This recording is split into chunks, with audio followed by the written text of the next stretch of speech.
अस्सलाम वालेकुम to all of you. मैं हूं आपकी होस्ट सैरी सलीम और प्रोग्राम आप देख रहे हैं हेल्थ का तड़का। और हमेशा की तरह मेरे साथ मौजूद हैं शेफ़ हिना, जो कि शेफ़ होने के साथ साथ मेरी बहुत अच्छी एक दोस्त भी हैं और हमेशा बड़े ज़बरदस्त से खाने आपके साथ शेयर करती हैं, बहुत मज़ेदार सी रेसिपीज़ आपके साथ शेयर करती हैं। और आज की इस एपिसोड में भी बहुत ही ज़बरदस्त सी एक रेसिपी आपके साथ शेयर की जाएगी, जो कि मेरे लिए भी एक बहुत डिफरेंट रेसिपी होगी because I have never tried it before. और मैं देख रही हूँ कि कॉम्बिनेशन जो है होने लगा है चावलों का, पालक का, दही का, साथ में बीफ रखा हुआ है। तो I don't know what she is about to make. सबसे पहले तो हिना वेलकम एंड मुझे ये बताएं कि क्या बनाने लगी हैं आज आप। देखो ना सहरिश, पालक के साथ आज हम बनाएंगे पुलाव। पुलाव तो हर तरह के बनते हैं, चिकन का, बीफ का, मटन का, बिरयानियाँ। लेकिन जब सब्जियों की बात आ जाती है तो बच्चे भागते हैं सब्जियों से। हर घर का मसला ही है, मेरा, आपका, सबके घरों का, कि बच्चे नाक चढ़ाना शुरू हो जाते हैं। आदत ही डालते ना हम असल में। तो बच्चों को कुछ चीज़ों को छुपा के, बहला फुसला के, कुछ रंग बिरंगा करके खिला देते हैं तो वो खा लेते हैं। लेकिन उसके साथ साथ उनको फ़ायदा भी मिलता है ना, न्यूट्रिशनल वैल्यूज़ भी होती हैं। तो जो मैंने आपको पहले कहा कि आज हम पालक से पुलाव बनाएंगे।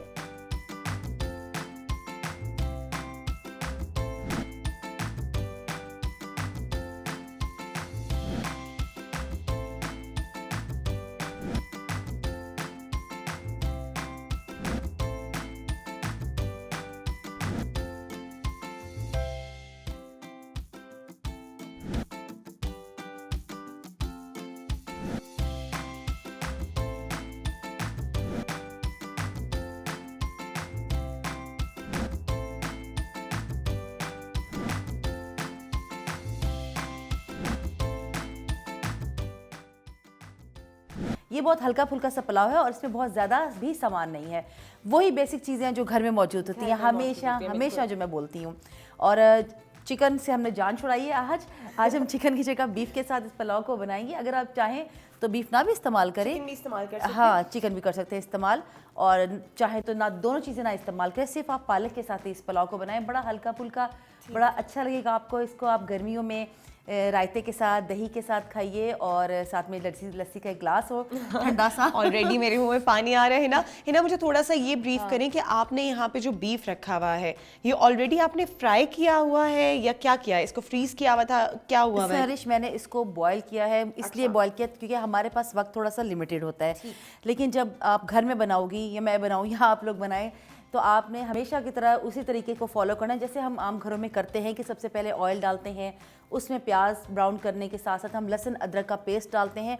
फिर आपने बीफ को उसके अंदर डाल के पकाना है, इतना पकाना है कि वो नरम हो जाए, गल जाए। हमारे पास वक्त कम होता है तो हम इसलिए थोड़ा सा एडवांस काम करके रखते हैं। टाइम कम होता है और मुकाबला बहुत सख्त होता है। अच्छा, बीफ है या चिकन है, आपकी मर्जी, आपने किस कट्स में लेना है, हड्डी के साथ लेना है, बगैर हड्डी के लेना है, बीफ आपने किस शेप में लेना है। मैं ये जो बीफ के आपको पार्ट छः नजर आने, मैं इनको थोड़ा सा छोटा करूँगी ताकि वो बाइट साइज हो, खाने में आसानी हो जाए। और उसके साथ मेरे पास यहाँ पर है ऑयल, जितना आपको रिक्वायर्ड हो, यानी कि जिस हिसाब से आप चावल बना रहे हैं। जैसे मेरे पास यहाँ पे 2 गिलास चावल हैं, मैंने ये वाला मग यूज़ किया है, तो उसके अकॉर्डिंगली मैंने यहाँ पर ये जो बीफ लिया हुआ है ये 1 पाव है और इसको मैंने बॉयल करके रखा हुआ है। लेकिन आपने बॉयल नहीं करना। मेरे पास 1 कप ऑयल है, यहाँ पे मेरे पास 1 प्याज है जिसको मैंने ब्राउन एडवांस में कर लिया, जल्दी की वजह से कर लिया। अदरवाइज तो जब घर पे बनाएंगे तो आपने ऑयल डालना है देश की में और फिर प्याज ब्राउन करने हैं। उसके साथ लहसुन और अदरक का पेस्ट है यहाँ पर, वो आप डालेंगे। फिर आप बीफ डालेंगे और इसमें पानी ऐड करके आपने इसको इतना उबालना है कि वो अच्छे से नरम हो जाए, जिस तरह की एक बेसिक रेसिपी होती है। और मेरे ख्याल में सारे लोग ही बना रहे होते हैं पुलाव, बाकी चीज़ें तो सेम है, लेकिन जो चीज़ एक्साइटिंग है या जो चीज़ थोड़ी इनोवेटिव होगी दैट इज़ प्लेइंग विद पालक। वो स्पिनच के साथ आपने जो एक एक्सपेरिमेंट कर रही हैं, because I have also eaten vegetable pulao. Vegetable pulao हम सब ने ऑलमोस्ट खाया हुआ ही होता है घरों में। अक्सर मुर्गी या गोश्त अगर लोगों को नहीं पसंद तो वो वेजिटेबल पुलाव की तरफ चले जाते हैं, बट मैंने कभी भी पालक वाला पुलाव नहीं खाया है। It's a new experience for me as well, so I am desperately waiting Hina कि ये what would be the outcome. और इसको ज़ुमुर्द भी शायद इसीलिए कहते हैं, ग्रीन कलर की वजह से। इसका नाम भी ज़ुमुर्द, और ये बड़ा फेमस पुलाव है। ये आप अगर सर्च करें तो ये बहुत ही मज़ेदार सा, बड़ा यूनिक स्टाइल से डिफरेंट लोग बनाते हैं इसको। तो हम जो है वो सबसे आसान तरीका लेकर आते हैं। अच्छा, इस प्रोग्राम में इसलिए भी आसान तरीका लेकर आया जाता है ताकि मुश्किल ना हो, दिक्कत ना हो आपको कोई भी रेसिपी को बनाते वक्त, क्योंकि आप प्रोग्राम तो देख रहे होते हैं लेकिन आप देखते हैं अच्छा यार ये फ़लाँ चीज़ हम अब लेने जाएंगे, फ़लाँ लेने जाएंगे, तो उसमें हमारा टाइम भी वेस्ट होता है, फिर हम और हम रेसिपी भूल जाते हैं, हमारा दिल उठ जाता है कि हम ये रेसिपी ना बनाएं। तो मेरा मकसद ये होता है कि इस प्रोग्राम में हम वो चीज़ें बनाएं जो कि आसानी से घर पे अवेलेबल हों, और नहीं है तो हम वो ग्रॉसरी जब हम करते हैं तो हम उसमें वो चीज़ें लाते हैं तो हम वो उसको उस टाइम पर इस्तेमाल कर सके, ज़्यादा तगो-दो ना करनी पड़े, हम कोई और जुगाड़ कर बजट सके। हाँ जुगाड़ तो बहुत ज़रूरी है, और हमारे बजट में भी हो, बहुत ज़्यादा एक्सपेंसिव भी ना बन जाए। तो पालक जो है वो मैंने बॉयल करके रखी है। जब हम बीफ को गलाने के लिए रखेंगे तो मैं साथ ही थोड़ा सा इसमें से गरम मसाला भी इस्तेमाल करूँगी। ये पुलाव स्पाइसी नहीं होता, बहुत ही हल्का फुल्का सा होता है, तो इसमें मैं हल्का सा ये गरम मसाला ऐड करूँगी क्योंकि हम पाकिस्तानी लोग हैं तो हमें थोड़ा सा स्पाइस की आदत होती है। अच्छा, ये तेज़पात है या करी पत्ता है? ये तेज़पात है, हाँ, बे लीफ। मैं हमेशा इस चीज़ में कंफ्यूज हो जाती हूँ, करी पत्ता में और तेज़पात में। अच्छा, इन्हें मुझे थोड़ा सा ये बताएं कि यहाँ पे आप करी पत्ता नहीं यूज़ करी, करी पत्ता भी यूज़ किया जा सकता है या नहीं? करी पत्ता तो बेसिकली देखो ना, टेम्परिंग के लिए यूज़ होता है, तड़के के लिए इस्तेमाल होता है, और ड्राई हम करते नहीं, हम फ्रेश ही यूज़ कर रहे होते हैं, तो इसलिए मैंने ये वाला इस्तेमाल किया क्योंकि ये गरम मसाला अमूमन मौजूद है। अगर करी पत्ता मौजूद है आपके पास तो फिर आप बेशक फ्लेवर के लिए इसमें इस्तेमाल करें, ज़्यादातर वो दाल के तड़कों के लिए उसका फ्लेवर अच्छा लगता है, ठीक है, पुलाव के लिए नहीं। बाकी मेरे ख्याल में बेसिक इंग्रेडिएंट्स हैं, हरी मिर्च, दही वगैरह। अच्छा, एक बात मैं डिस्कस करना चाहूँगी कि हेल्थ का तड़का में हमारी हमेशा कोशिश होती है कि जो भी इंग्रेडिएंट्स यूज़ हो रहे हैं वो ज़्यादा से ज़्यादा ऑर्गेनिक भी हों, और सबसे बड़ी बात है कि वो आपकी हेल्थ को इफ़ेक्ट ना करें। यहाँ पे स्पिनच यानी पालक के बारे में मैं एक चीज़ बताना चाहूँगी कि it is full of iron. वो लोग जिनका HP कम है, they can like consume it a lot, और उनको एकदम फ़र्क महसूस होगा। और इवन इसका जो पानी है उबाल के वो भी पिया जाता है आपके मैदे की सफाई वगैरह के लिए। So it is very very healthy. आप बल्कि अगर बच्चे नहीं खाते आपके घर में शौक से, एंड यू रियली वांट कि उनका जो है ब्लड लेवल जो है इंक्रीज़ हो, सो दिस इज़ समथिंग कि आप एक पुलाव बना के और उनको प्रेजेंट कर सकते हैं, या फिर इवन कुछ लोग पकौड़ों में भी डालते हैं इसको। हाँ, और मैं इंशाल्लाह जब कोई इंग्लिश रेसिपी बनाऊंगी तो मैं आपको पालक के साथ एक और बहुत मज़े की एक इंग्लिश रेसिपी सिखाऊंगी जो इतनी मज़ेदार होती है कि मेरा अपना दिल चाह रहा है खाने को। वो बहुत मज़ा आता है, आई मीन इतनी क्रीमी होती है कि आप बस उसको ऐसे ही खाते हैं किसी भी स्टेक के साथ या चिकन रोलाट के साथ, और बहुत मज़े की लगती है। ओके, मेरे ख्याल में let's come back to this recipe because I am desperately waiting for this one. अच्छा, मैं एक बात कहना चाह रही थी आपको, बीच में बात रह गई थी कि ये पालक मैंने बॉयल की हुई है। अच्छा, ठीक है, अगर आपको पालक बॉयल नहीं करनी पसंद तो आप इसको हल्का सा ऑयल में सौते कर लो, लेकिन आसानी होती है जब हम थोड़ा सा बच्चों वाले घरों में हमें आसानी की आदत होती है ना कि जल्दी जल्दी काम निबट जाए और बाकी भी चीज़ें देखनी है, तो पालक एक तरफ बॉयल करने रख दीजिए, एक तरफ आपने इसको बाकी चीज़ों को प्रोसेस कर ली। तो मैंने पालक बॉयल की है और मैं इसको ग्राइंड करूँगी। ठीक है, इसको मैं थोड़े से पानी के साथ ग्राइंड कर लूँगी। वैसे तो मेरे पास ये जो गोश्त जो मैंने उबाला था इसी का अपना स्टॉक है, क्योंकि हम हमेशा पुलाव उसी के ही स्टॉक में बनाते हैं ना। इसको क्या हम ग्राइंड करने के अलावा क्या हम जिस तरह अक्सर लोग घर में एक जो कन्वेंशनल वेज होते हैं वो यूज़ करना चाहते हैं, तो क्या हम इसको जिस तरह लंगरी में या फिर इवन के जब हम इसको उबालते हैं तब भी कुछ लोग इसको साथ साथ वो कर रहे हैं, घोटा लगाते हैं, उस तरह भी किया जा सकता है? बिल्कुल बिल्कुल प्लस मुझे एक और चीज़ याद आई थी जो बिल्कुल अभी मेरे जहन से निकल गई, थोड़ी देर तक मैं आपसे वो सवाल भी पूछती हूँ। सो अभी मुझे ये बताएं कि कहाँ से आप इसका प्रोसेस स्टार्ट करें। हाँ, द क्वेश्चन वाज कि इसका पानी आपने सारा निकाल दिया क्योंकि पानी में कड़वाहट होती है, मैंने आउट कर दी है, वो आप निकालना है, वो आपने, ओके ठीक है। और इसको धोना बहुत अच्छे तरीके से ताकि इसके अंदर रेत और किरक जो होती है वो भी निकल जाए। तो बस बहुत आसान तरीके है। पालक को हमने बॉयल किया, हम इसको ग्राइंड करेंगे और उसको एक साइड पे रखेंगे, फिर हम प्याज ब्राउन करेंगे, लहसुन अदरक का पेस्ट ऐड करेंगे, उसमें हम बीफ ऐड करेंगे। बीफ ऐड करने के साथ में तमाम बाकी जो मसाले हैं, नमक, लाल मिर्च और garam masala according to your taste bud के कितना आपको पसंद है तो हम उसके लिहाज से डालेंगे, लेकिन मैं प्रेफर करूँगी आप थोड़ा सा इसको हल्का ही रखें तो अच्छा है। फिर हम साथ में ही डाल देंगे पालक और फिर हम डालेंगे चावल, और ये जो हमने स्टॉक रखा है ये हम डालेंगे। जैसे हमारे घर में बनता है जितने ग्लास चावल हैं उससे डबल हम पानी का इस्तेमाल करते हैं, तो सेम वही प्रोसीजर है, कुछ भी इसमें अलग से नहीं है, डिफरेंट नहीं है, लेकिन डिफरेंट है भी और डिफरेंट नहीं भी। डिफरेंट ज़रूर है ना, easy but yet it is different. अभी जो है हिना आप प्रोसेस मेरे ख्याल में स्टार्ट करें। Meanwhile there is a query जो बहुत सारे लोगों ने हमसे पूछी है and I need to discuss it with Wajiha, तो मैं वजीहा के पास जाती हूँ, उनसे वो चीज़ डिस्कस करती हूँ एंड आई होप कि जल्दी ही ये पुलाव भी तैयार हो जाएगा इंशाल्लाह इंशाल्लाह। चलें आप अपना प्रोसेस स्टार्ट करें।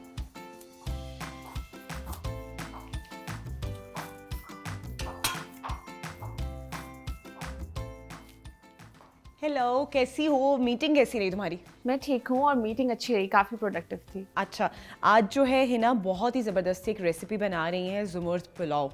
और मैंने तो पहले कभी भी एक्सपीरियंस नहीं किया हुआ, पता नहीं तुमने खाया हुआ है या नहीं खाया हुआ? नहीं यार, मैंने ये कभी ट्राई नहीं किया हुआ, इवन कि हम बाहर भी कितने रेस्टोरेंट्स ट्राई कर चुके हैं, लेकिन ये वाली डिश ना, ये बहुत एक न्यू एक्सपीरियंस होने वाला है। अच्छा, तुम्हारे लिए सबसे एक्साइटिंग बात पता है क्या होगी? कि इसमें पालक डल रही है। कि अभी हम लोग बात कर रहे होते हैं जब भी हेल्थ के बारे में और वो सब, तो हम डिस्कस कर रहे होते हैं कि पालक कितनी ज़रूरी है। अच्छा, तुम्हारे लिए एक बहुत ही ज़बरदस्त सी मतलब एक चीज़ जो होगी वो ये होगी कि इसमें पालक भी डल रही है। और हम लोग अक्सर डिस्कस करते हैं कि पालक कितनी जो है हेल्दी है और बच्चों को खाने में कितने प्रॉब्लम्स हो रहे होते हैं। So I guess this is the best way जिससे बच्चे इसको बहुत आसानी से खा सकेंगे।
हाँ, बिल्कुल ऐसा ही है सैरिश, और पालक जो है उसका टेस्ट वैसे ही बहुत मज़े का है और मुझे पसंद भी बहुत है पालक, और फ़ायदे नो डाउट, और हमने इसकी कितनी डिस्कशन भी की है, और आई थिंक लोगों को उसका आइडिया भी है कि पालक की जो फ़ादियत है तो वो एक इन्जॉयमेंट भी है, मज़े का मज़ा है खाने का, और साथ में हेल्थ भी। लेकिन ऑब्वियसली बच्चों को इतना मज़े का नहीं लगता, वेजिटेबल से वो वैसे ही भाग रहे होते हैं। So this is the best वे। और हमारी कोशिश भी यही होती है कि हम इस प्रोग्राम के थ्रू उनको ऐसी रेसिपीज़ बताएं जिसको वो ईजीली खा सकें और इन्जॉय भी कर सकें।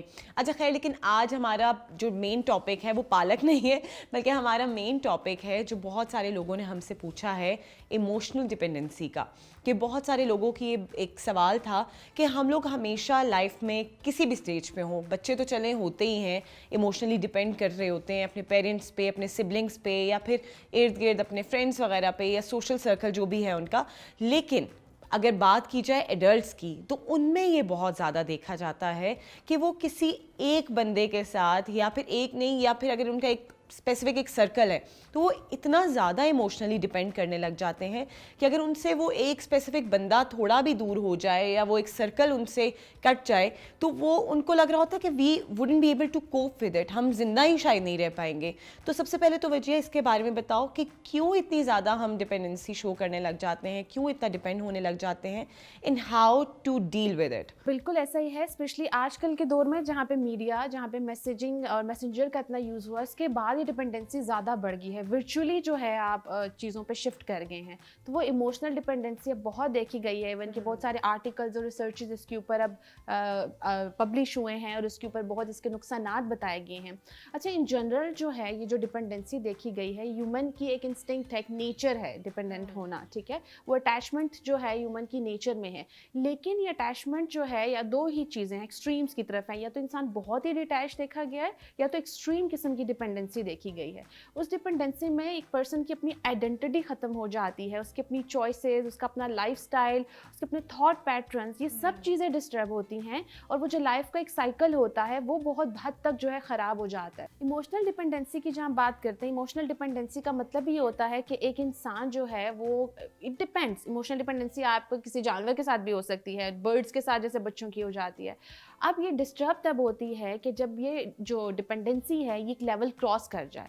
आप जो है ऑल द टाइम पूरे दिन में जो है उसी पर्सन के हवाले से सोच रहे हैं, या आप पॉजेसिव हो रहे हैं, आपके अपने अंदर इनसिक्योरिटीज़ आ रही हैं, आप खुद को हैंडल नहीं कर पा रहे हैं, आपकी डेली लाइफ में डिस्टर्बेंस आ रही है, तो ये सब चीज़ें क्या करती हैं कि आपकी अपनी पर्सनालिटी को ख़राब कर देती हैं, और ये फिर ख़त्म नहीं होती है। इसको ख़त्म करने के लिए एक्सट्रीम मेजर्स लोग लेते हैं, जो हम आगे डिस्कस भी करेंगे। अच्छा, अभी तुमने जिक्र भी किया about social media and all, तो मैंने एक चीज़ नोट की है कि with the passage of time, जैसे जैसे एक नया एक ये एरा है, इसमें पहले तो ये होता था कि लोग अपने फैमिलीज़ के साथ एक बहुत ही क्लोज बॉन्ड होता था और फैमिलीज़ के साथ ही उनकी ज़्यादा इंटरेक्शन भी हो रही होती थी, बहुत ज़्यादा रिलाय भी फैमिली के ऊपर ही कर रहे होते थे, तो वो इतनी ज़्यादा इमोशनल डिपेंडेंसी नहीं शो कर रहे होते थे क्योंकि उनको एक वो मिल रहा होता था, एक सारा जो है प्यार भी, मोहब्बत भी, रिस्पेक्ट भी।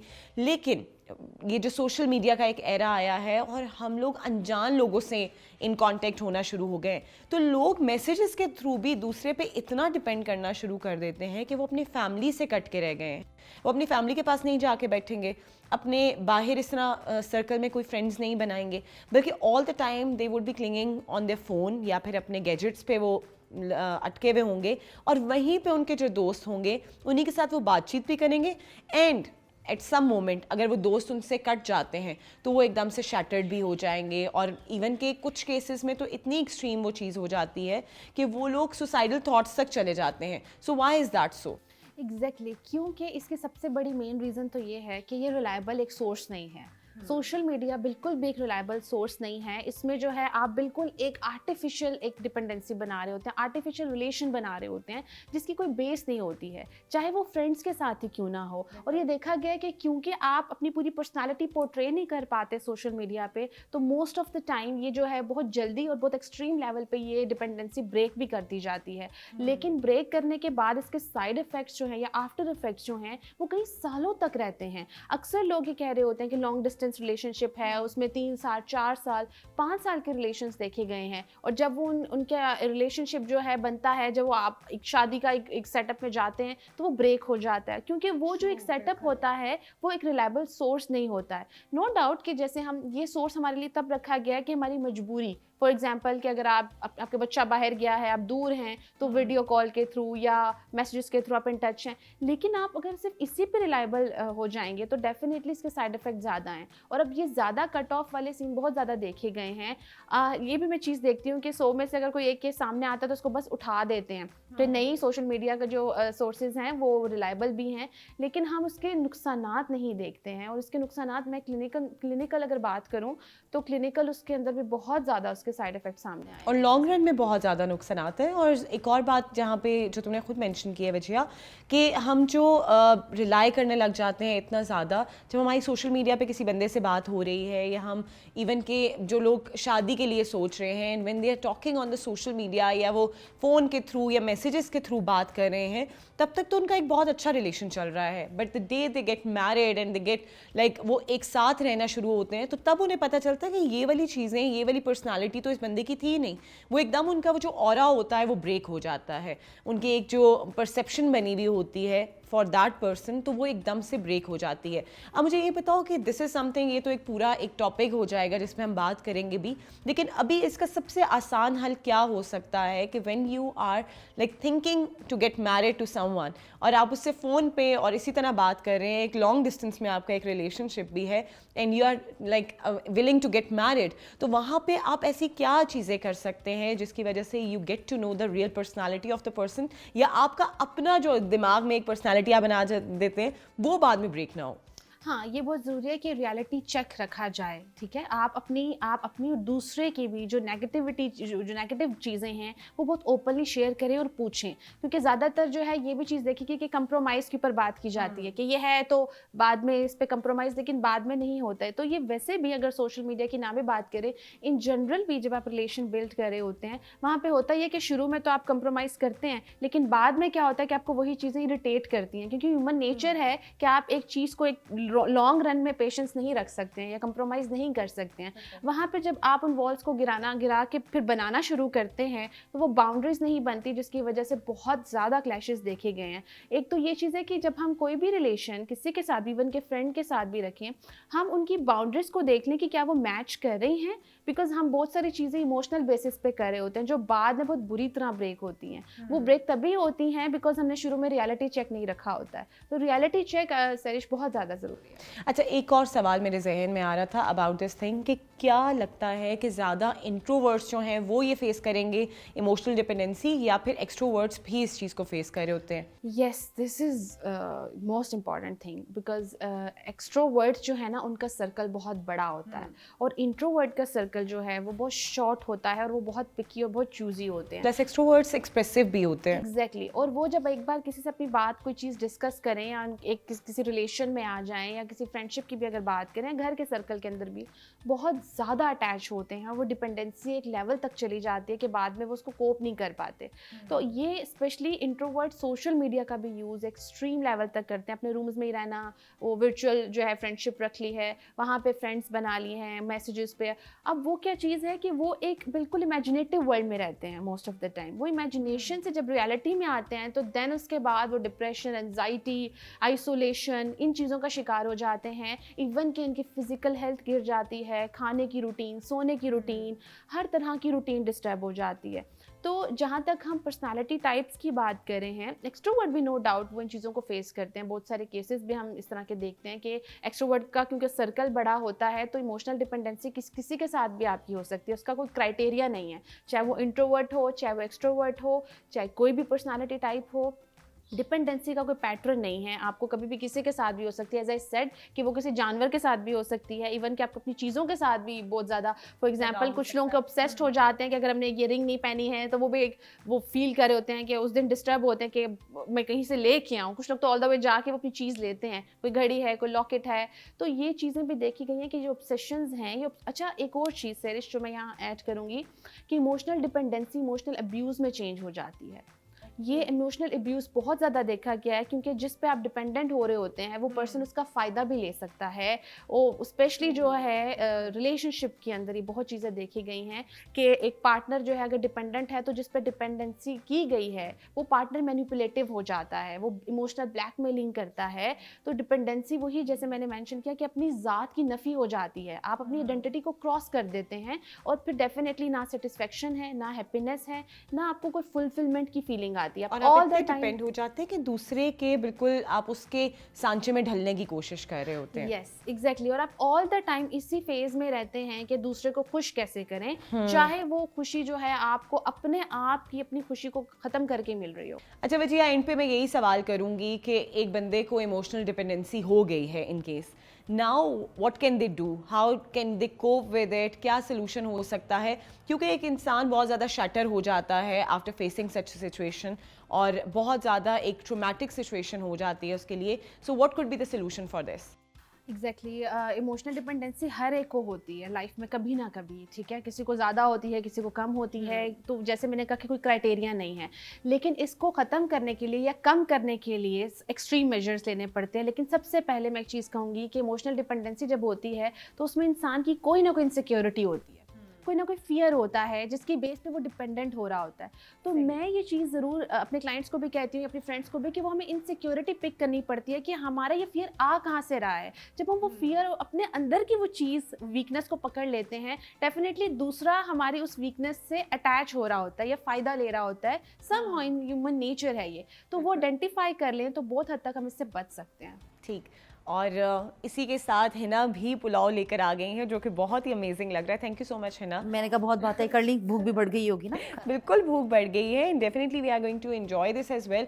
लेकिन यहाँ पे एपिसोड का टाइम ख़त्म हो चुका है, तो हम लोग तमाम हमारे जो देखने वाले हैं उनसे इजाज़त चाहेंगे। आज आप लोगों ने एंजॉय की है ज़मुर्द पुलाव, जो कि मेरे लिए एक नया एक्सपीरियंस है, आप लोगों के लिए भी डेफिनेटली बहुत सारे लोगों के लिए एक नया एक्सपीरियंस होगा।